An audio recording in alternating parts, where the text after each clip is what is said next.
You ever have one of those moments when your whole life shifts, just tilts like a tray of drinks during turbulence, and you realize you're not in control anymore? Mine happened somewhere over the Gulf of Mexico. Row 17, Seat A. I still remember the number. We were 37 minutes into a 3-hour flight, heading to Cancun for what was supposed to be a second honeymoon. That's what she called it, anyway. A reset, Kayla said. Some sunshine, some tequila, and just you and me again. Sounded nice. Sounded hopeful. Except now I know that wasn't what she meant at all. But let me back up. I'm Nick. I'm 41. I sell mid-grade HVAC systems to small commercial businesses in 3 states, and I'm very good at it, not in a slick salesman kind of way, but because I tell the truth. People like that. They trust it. I thought that worked in marriage too. Kayla and I have been married for 12 years. No kids. Not for lack of trying. We had 3 miscarriages, 2 rounds of IVF, and a whole lot of tear-stained maybe next times, before we finally stopped saying someday. Our house is quiet. So this trip? It was supposed to be our big turnaround. She picked the resort, a 5-star adults-only beachfront place with infinity pools and endless cocktails, according to the brochure she printed and left on my pillow. She even bought new luggage. Bright yellow. Said she wanted something easy to spot at baggage claim. I should have seen that as a metaphor. The first weird thing happened before we even boarded the plane. We were sitting at gate C11.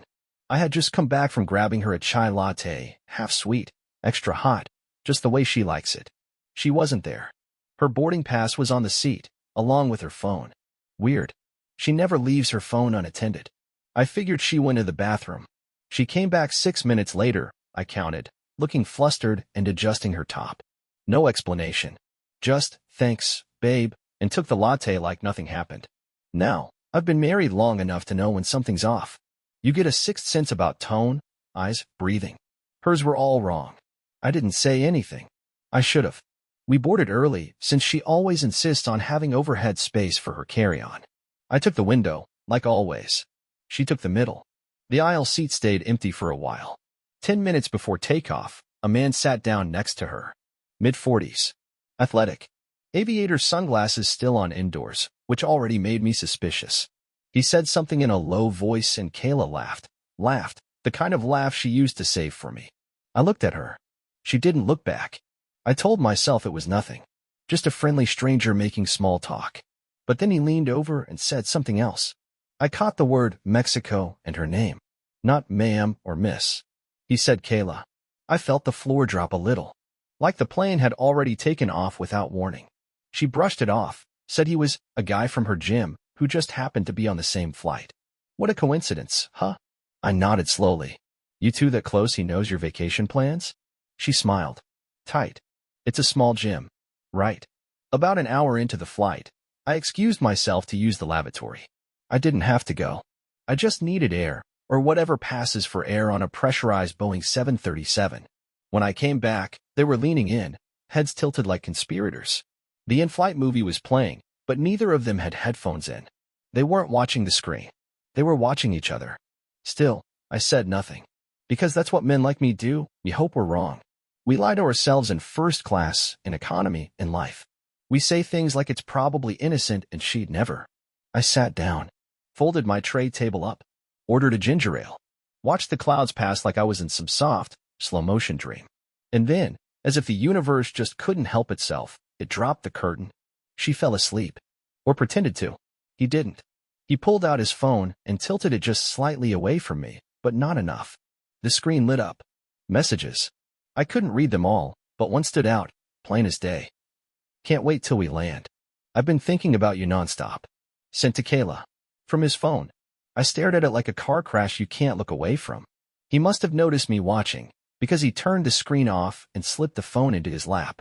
Then he leaned back, arms crossed, smug as a man who knows he's already won. I didn't say anything. Not yet. Because this plane was still in the air, and I wasn't about to start World War III at 35,000 feet. No, I had time. Time to process. Time to plan. Time to make sure this little vacation of theirs would be one to remember. Because when we land in Mexico, I'm not heading to the resort. I've got a new itinerary now. And Kayla? She has no idea what's waiting for her at baggage claim. They say the worst kind of betrayal is the one you can't unhear. I used to think it was finding a text message, or walking in on something you weren't meant to see. But there's something worse. Something louder.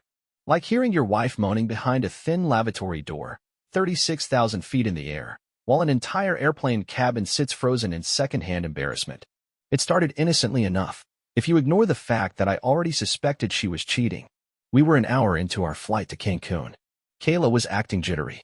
She kept fixing her hair in the reflection of the seatback monitor and reapplying her lip gloss like she was prepping for a job interview that just happened to involve palm trees and betrayal.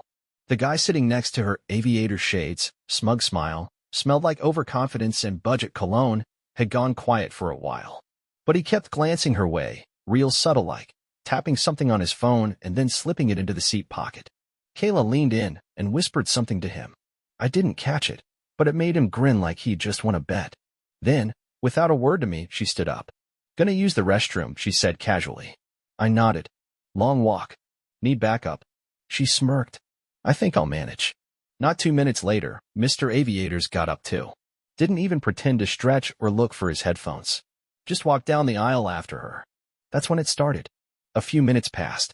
Then it happened. At first, it was just a soft thump. Then a faint rhythmic creak. Then, the unmistakable sound of a woman's voice, Kayla's voice, muffled but clear, groaning behind the locked door of the tiny bathroom. It echoed like a bad punchline in the dead quiet of a pressurized cabin. The couple in the row ahead of us glanced back. Someone across the aisle raised their eyebrows and gave a slow, judgmental head shake. A teenager a few seats over let out a wheezy laugh before his mom elbowed him in the ribs. And me? I just sat there, frozen. Not because I didn't want to act, but because I knew that if I stood up right then, something inside me would snap. And I wasn't about to get escorted off a plane in zip ties while my wife zipped up her jeans and played innocent. No, that would have made me the headline. Instead, I stayed put, jaw clenched, heart pounding, eyes staring dead ahead while the soundtrack of my marriage falling apart played behind me for all to hear. The worst part? Nobody said a word. Not the flight attendants. Not the passengers. No one moved. We all just listened. A slow-motion car crash with drink carts. After what felt like a lifetime, the bathroom door finally creaked open. They came out separately, of course. Like they thought staggering their exit by 30 seconds somehow made it less obvious. Kayla walked back down the aisle like nothing had happened, like the entire plane hadn't just heard her cheat in real time. She slipped into her seat, adjusted her seatbelt, and reached for her in-flight magazine. Everything okay? She asked, almost sweetly. I turned to her, smiled, and said, perfect. Couldn't ask for more. She didn't respond. I think she knew. Deep down, she knew I knew. But that's the thing about liars, they always hope you'll pretend with them. That you'll just smile and let it go. That you'll swallow it. What she didn't know was that while she was gasping for air in the plane bathroom, I was hatching something. A plan. A slow, quiet little revenge that would play out not in the sky, but on the ground. Because we weren't just going to a resort. We were heading into my performance. 2 nights from now, the hotel was throwing a welcome dinner. A big to-do. Beachfront buffet. Tiki torches. A full crowd of vacationing couples and sunburned strangers all wearing their best linen shirts. The perfect stage. And if she thought what happened in that bathroom was the climax of this trip, she was about to learn something important. I don't explode. I orchestrate. Cancun smelled like sunscreen, ocean spray, and lies. We stepped off the shuttle into what most people would call paradise. 5 stars of white marble, open-air lobbies, and staff trained to smile so wide it hurt me just looking at them. There were welcome drinks waiting for us at check-in, something with pineapple, lime, and just enough rum to make you forget your own name. Kayla downed hers like she hadn't just committed felony-level betrayal 36,000 feet above sea level. Isn't this amazing? She beamed, spinning in a slow circle as if the palm trees were enough to wipe the slate clean. I nodded. Yeah, feels like a fresh start. She smiled at that. Thought I meant it. Oh no, sweetheart. It is a fresh start. Just not the kind you're expecting. Our room was a dream. Top floor, oceanfront, giant glass doors opening to a private balcony. King-sized bed with enough throw pillows to start a small pillow war. Rose petals on the duvet. Kayla squealed. They remembered. I mentioned it in the booking notes. She snapped a picture for her Instagram. Caption, 12 years strong 2 arts #blessed #getaway. I had to step into the bathroom just to keep from laughing. I stared at my reflection in the mirror. Eyes a little sunken. Shoulders too tight. But there was something new in my face, something colder. Not sadness. Not even rage. Focus. I wasn't going to fall apart. I was going to build something. After she unpacked, she changed into a swimsuit, one of the new ones she didn't mention buying. It wasn't the kind of suit you wear around your husband. It was the kind you wear when you're looking for attention. Or, in her case, already getting it. I'm heading down to the beach for a while, she said, grabbing her towel. You coming? Maybe in a bit, I said. I think I'm going to get some room service and plan a surprise for you. That caught her attention. Her head tilted, intrigued. A surprise. I smiled. Something special. For us. She kissed me on the cheek and left without another word. As soon as the door clicked shut, I sat down at the small desk, pulled out my laptop, and opened a private browser. First stop, the hotel's guest services directory. Second, LinkedIn. Third, Facebook. Because if you want to destroy someone slowly, you start with the foundation. Within 20 minutes, I knew the following. Her boyfriend's name was Lucas Benton. He was not from her gym. He was a freelance travel photographer with a decent Instagram following and a slightly inflated sense of charm. He had stayed at this resort before. Twice. I found tagged photos of him lounging by the pool with a different woman in 2022. And most importantly, he was here solo. I opened the hotel's app and clicked on special requests. It allowed you to send anonymous notes or complaints about other guests. I submitted one. Guest in room 212 has been seen using a drone around private balconies. Several guests, including children, are concerned about privacy and safety. Please advise security to investigate immediately. A few minutes later, I submitted another. Loud and inappropriate behavior reported from room 212. Multiple guests have heard late-night disturbances. Then I sat back and let the seats soak. I wasn't looking to get him kicked out. Not yet. I just wanted him watched. Wanted Kayla to feel the heat without knowing where it came from. She returned an hour later, smelling like coconut oil and someone else's attention. She tossed her towel onto the chair and said, "You should have come. It was beautiful down there." "Oh, I will," I said. "I'm just getting started." That night, she was glowing. Relaxed. Probably thought she had the best of both worlds. Sunsets with me, stolen moments with him, and nobody the wiser. Except someone was. Me. And tomorrow? I was going to escalate. Because the resort welcome dinner was in one more night. And I had a new reservation to make, one that included a photographer, a printed guest list, and a very public surprise. Kayla once said I wasn't spontaneous enough. Well, sweetheart. Let's see how you like this surprise. I didn't sleep that night. Kayla passed out next to me like nothing had happened. Hair still damp from the shower, that post-beach glow on her face, a soft smile like she was dreaming of turquoise waves and bottomless margaritas. I stared at the ceiling. I'd been so focused on revenge, on the welcome dinner, on my little gotcha moment, that I hadn't stopped to ask a basic question. Why him? Out of every guy on the planet, why Lucas? Why risk everything for him? He wasn't rich. Wasn't famous. Wasn't even particularly good-looking if we're being honest. He looked like someone who still wore cologne from high school and used the word epic, unironically. And yet, she'd humiliated me for him. The next morning, while Kayla was off doing yoga on the beach, reconnection session with her bathroom buddy, I did something I wasn't proud of. I opened her laptop. It was in her tote bag, underneath a paperback she hadn't opened since the plane. The laptop booted up without a password, same as always. At first, I wasn't looking for anything specific. Just a repeat of the phone, maybe some emails, some receipts, a confirmation of the room number where Lucas was staying. Something useful for the plan. But what I found, it wasn't about Lucas. It was about me. There was a folder on her desktop labeled simply June. Nothing else. No emojis, no cutesy titles. Just June. I opened it. Inside were files. Dozens. Photos of me. Alone. At home. At work. In the garage.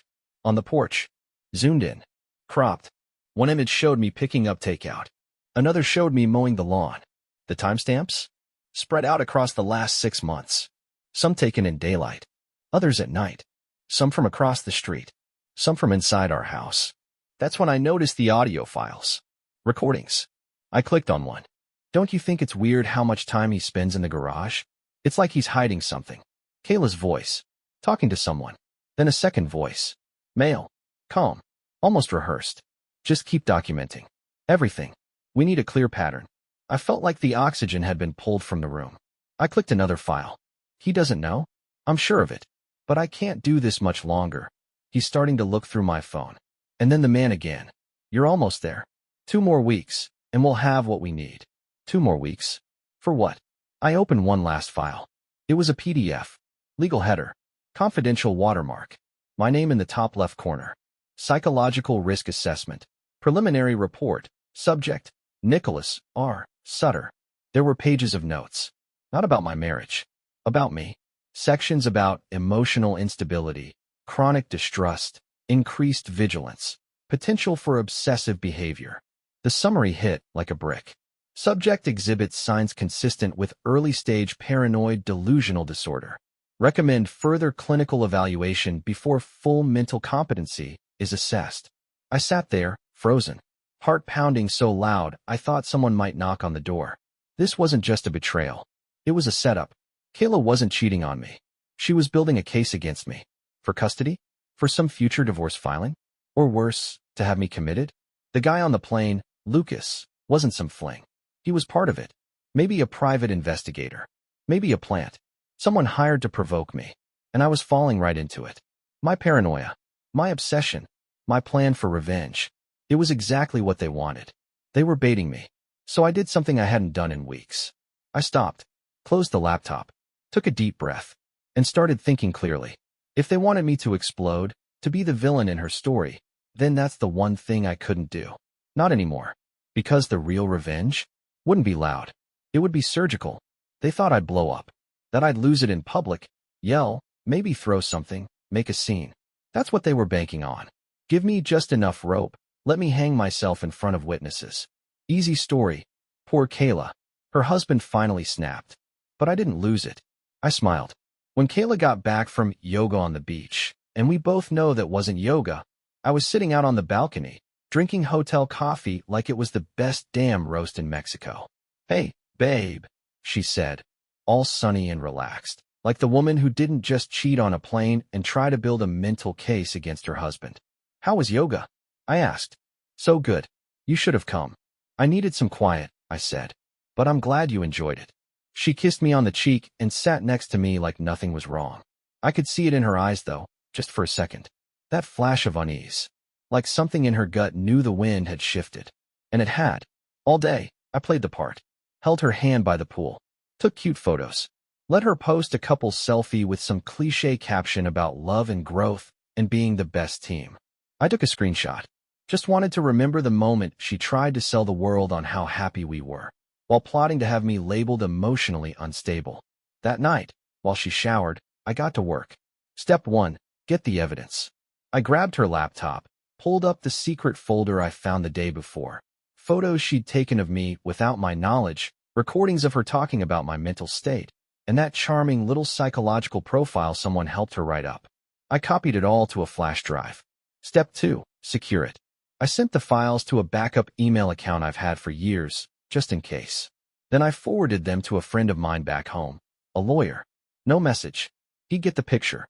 Step 3. Flip the script. I went down to the front desk and told them I wanted to book a private beach dinner for the next night. Just the two of us. Candlelight, string lights, the whole thing. Anniversary style. Oh, that's so sweet, the concierge said. Then I asked if I could submit a short video to be shown during tomorrow night's welcome dinner slideshow. Just a little tribute to my wife, I said with a grin. They loved the idea. I handed them the flash drive. The video wasn't a tribute. It was a slow, quiet takedown. No yelling, no insults. Just evidence. First came the photos. Me, alone, working in the garage, eating lunch, sitting on the porch. All of them taken by her, behind my back. Then the audio clips. Her voice, talking to some guy about how she was documenting my behavior. Phrases like, he's getting more paranoid, and he's starting to look through my phone. And finally, the closing message. You married me to build a case. But I learned how to build too. And I just built your confession. The next evening, Kayla dressed up like it was date night. She looked excited, maybe even proud. She grabbed my hand as we walked into the dinner and whispered, I love you for doing this. I smiled. You're going to remember it forever. The welcome dinner was packed. Couples eating shrimp off skewers, waiters topping off champagne flutes, that same beachy playlist looping in the background. Then the lights dimmed. The host stepped up with a mic, and now, a special surprise from one of our guests to his wife, a tribute to their love story. The screen lit up. Kayla's smile dropped by the second photo. By the time her voice played, clear as day, talking about me like I was some dangerous lunatic, she looked like she was going to pass out. Guests stopped eating. Some looked at me. Others looked at her. A few whispered. Then came the final screen. She turned to me, pale, stunned, whispering, "What did you do?" I leaned in close and said it soft and even. "I didn't explode. I exposed you." The dinner ended like a car crash in slow motion. No music. No clapping. Just that heavy, frozen silence that only comes after something real happens in a place built for make-believe. Some guests glanced over, pretending not to stare. A couple behind us muttered something under their breath. A woman at the next table just kept shaking her head, fork hovering over untouched dessert. Kayla didn't move. She sat with her hands folded in her lap, eyes locked on the screen even after it went black. Even after the host, clearly stunned, cleared his throat and tried to transition back to live entertainment. But the spell was broken. Nobody cared about fire dancers anymore. I stood up, didn't rush, didn't storm, just placed my napkin on the table and walked out like I was going to take a stroll. Like I hadn't just dropped a slow-motion grenade in front of 50 strangers and the woman who swore she loved me. Kayla scrambled after me. Nick, wait, what the hell was that?"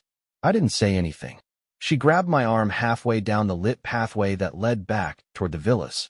"I'm talking to you." I stopped, slowly turned to face her.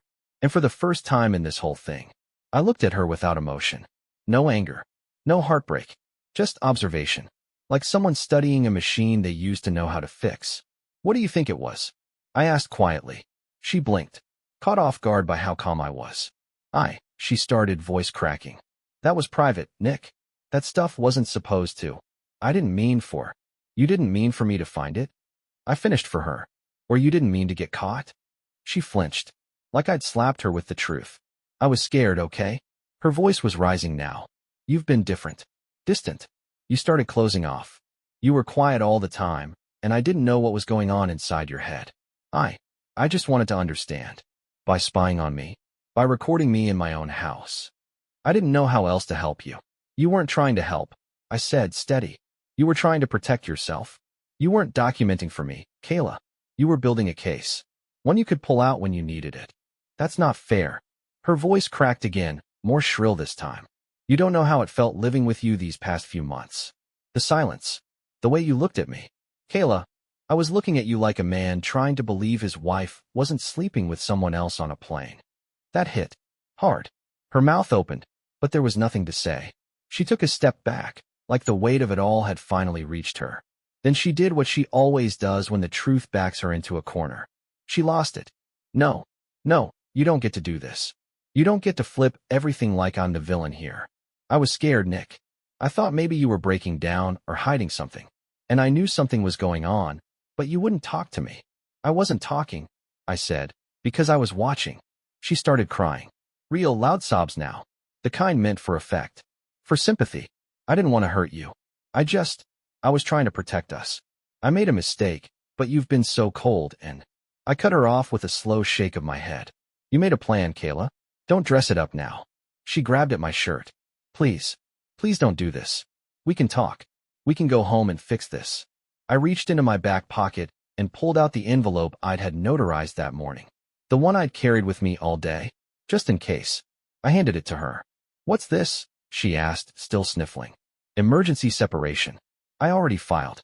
With everything I found on your laptop and your voice on tape, it wasn't hard to explain why." She stared at the paper like it might bite her. "I've frozen our joint accounts. The house is in my mom's name. You have no legal claim to it. And I already canceled your access to the shared credit line." Her eyes widened. "You'll find out tomorrow at the spa when they tell you your card's declined. Nick, you can't." "I can. And I did. You had your turn. Now it's mine." And then, out of nowhere, a voice behind us. "Hey." We both turned. Lucas, standing in the shadows near the walkway, shirt unbuttoned, no expression on his face. "I saw the video," he said. "Didn't know you had that in you." I stepped toward him, calm but direct. "You have something to say?" He looked at Kayla, then back at me. "I didn't know she was doing that to you. I thought you were just some bitter guy she was trying to get away from." I said nothing. "I mean, look, man, She told me you were unstable, that you used to get aggressive, that she needed protection, someone to lean on. And yeah, we messed around. But she played me too.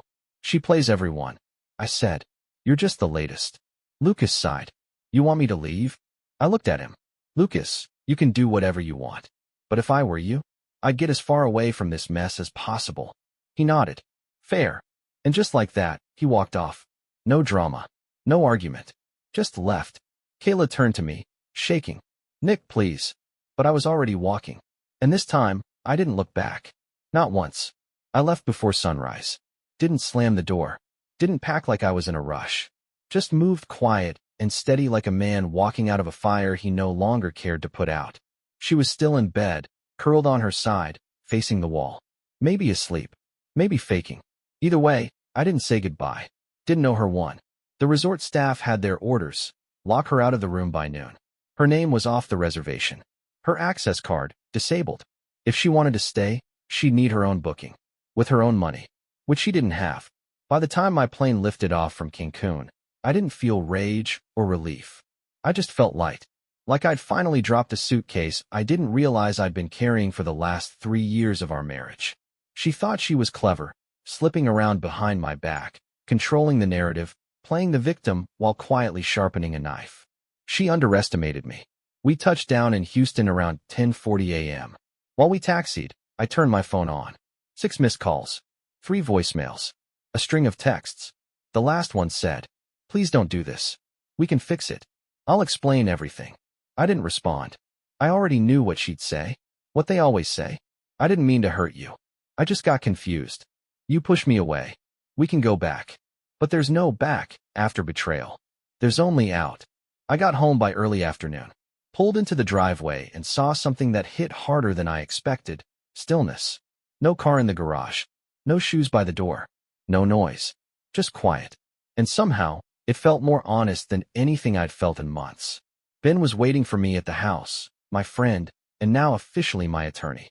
I let him in, offered him coffee, and sat across from him at the same kitchen table where Kayla and I used to talk about someday plans. He opened his folder, laid out the printouts. He didn't need to say much. The evidence spoke for itself. Kayla hadn't acted alone. Her mental health concern reports, the ones that made it look like I was emotionally unstable, weren't just her words. They were co-written, structured, annotated, by someone with a license. Melissa Grant, Kayla's best friend, therapist, and apparently, co-conspirator. Melissa was the one who helped her frame the language. Told her what kinds of symptoms would make me look dangerous, unpredictable, high risk. She gave her phrases to say, coached her on what to document and when. Helped her write a script for court. The worst part? She had eaten at my table, slept in our guest room, told me I was such a good husband, while secretly preparing a psychological trap with my wife. That stung more than anything Lucas ever did. Ben asked me if I wanted to press charges. I could. Fraud, unethical practice, maybe even defamation depending on how far they'd taken it. But I said no. Not yet. See, revenge is one thing. But irrelevance? That's worse. It lasts longer. I don't need to drag them through court. I already exposed them where it counts, in front of the people who matter. Friends. Family. The online world that eats scandals for breakfast. Let them explain that video at the welcome dinner. Let them rebuild their story without me. I had already locked Kayla out of our joint bank accounts. Closed the cards. Froze the line of credit. The house. Technically in my mother's name. A detail Kayla always dismissed. Said it didn't matter. Now it mattered. She had no claim to it. No place to come back to. No soft landing. I sat out on the porch that night. Watched the wind stir the trees across our empty street. Poured myself a drink. Just one. Didn't toast. Didn't gloat. Just sat there. Processing the strange peace that comes not when you win, but when you walk away clean. Kayla's gone. Melissa? Irrelevant. Lucas? A footnote. And me? I'm still here. A little bruised. A little harder. But standing. And free.